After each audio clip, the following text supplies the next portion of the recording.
بسم اللہ الرحمن الرحیم۔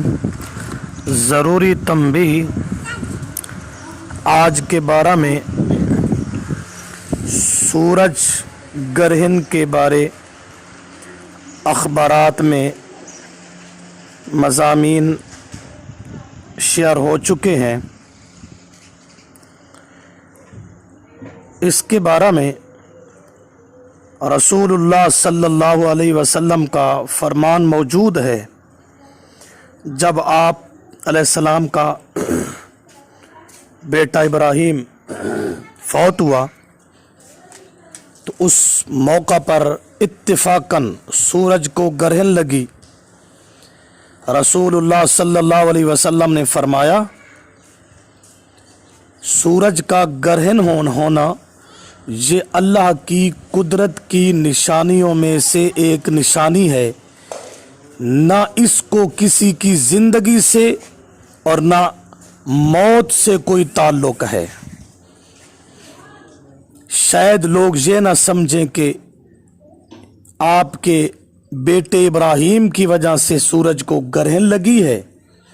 آپ نے اس کی خوب تردید فرما دی کہ سورج کا گرہن ہو جانا اس کا کسی کی زندگی یا موت سے کوئی تعلق نہیں ہے۔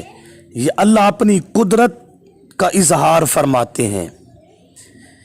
مختلف کتب میں، اخبارات میں یہ بات سامنے آ رہی ہے کہ بچوں کو گھر میں رکھو، باہر نہ جائیں۔ کچھ لوگ تو اپنے بچوں کو مٹی کے اندر دھنسانے کی کوشش کرتے ہیں۔